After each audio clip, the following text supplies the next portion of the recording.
played everything else. Yeah, that would be pretty nice. Go back to some of my old days. I could plug it.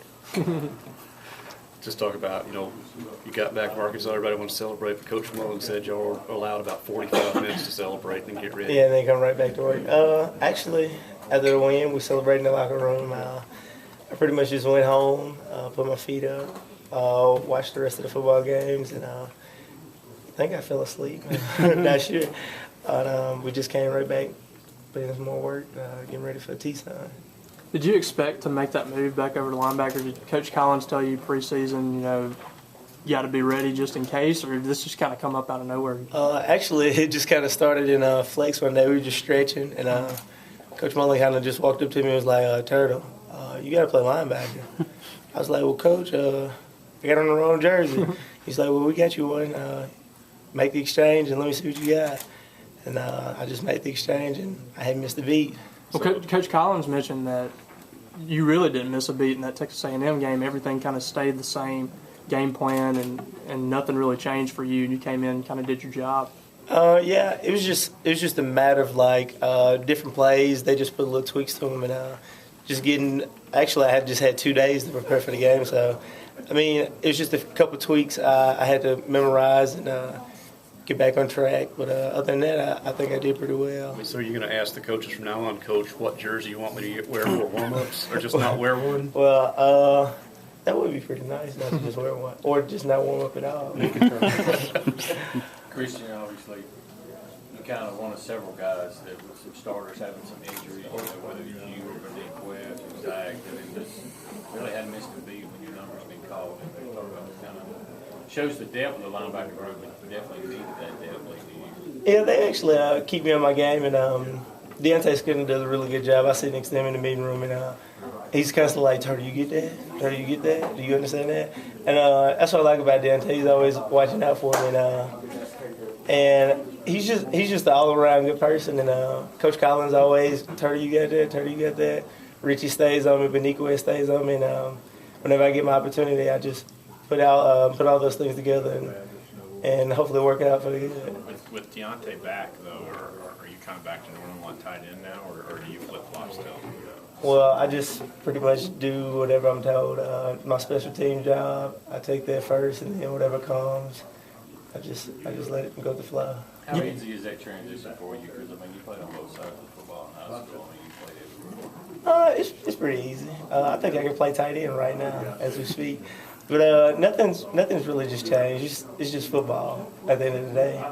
You come from a small community. It's not even really a town. It's got the population on the sign. What does it mean to you to win this battle every year? Growing up in Mississippi, a small town, and just you guys that have come here and put in all that work, what does it mean to play this game every year?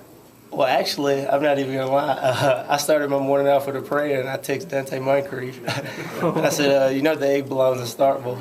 And he was like, no trash talking. And I was like, that wasn't trash talking. I was just stating facts. He was like, we're going to keep it classy this year. I was like, all right. And we pretty much just said, we're not going to talk this week. We're just going to let the games begin and may the best man win. But, I mean, it's just I feel like 365 days of just going through everything, just hearing T-Sun talk and just people back at home. I feel like when we pull out this victory, I can relax finally and I can do a little trash talking. And how much more personal is it that you guys grew up? I mean, you grew up right down the road from Raleigh and Dante. You guys grew up playing some of those guys, and you have an opportunity to go out there and beat them. How much more personal does that make it? Very personal. I mean, Dante got lucky and beat us in high school in a little jamboree, and I hadn't heard the end of that. But this is on a whole nother level, and I think we kind of understand and have an agreement of how the game should go, and the outcome is the outcome, and it is what it is. Christian, for those who aren't familiar, is Puckett an MSU town or an Ole Miss town? It's half and half, 50-50, Really? yeah. But I can say the T-Sun fans do give me a little blues every once in a while. So when you go home for the holidays, you have family members that are Ole Miss fans? Yeah, a couple, and they're just like, well, this is the time of the year where we got our bragging rights or not, and I told them this year this is gonna be the year that we we bring it back, and I could trash talk a little. Coach Mullen talked a little bit about his first experience with the Egg Bowl, even being not here at the time. What was your first experience? Do you remember way back, if you can get that far? Oh, well, actually, it was Thanksgiving. I want to say, 2010, 11 season. I was actually sitting at home with my mom, screaming at the TV, and Ladarius Perkins kept catching those the little swing passes at the backfield scoring. And I was like, well, I wasn't a part of it, but it just feels good to be a Bulldog. I mean, and win the egg. I mean, obviously we haven't won many in the past, but now is like the time. Like, this is MSU's time to like actually have more W's on it than the school up north. What was it like, I guess, watching it in the living room, knowing that you weren't there yet, but like you were going to be there? Actually, it was exciting, and I really knew the meaning, but I really didn't understand. But now that I understand, it's, as my mom would say, no mercy.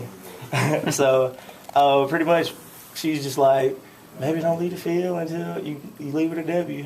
And that's the plan. I'm pretty sure with everybody on the team, we're not leaving the field until we have the egg back here in Starkville.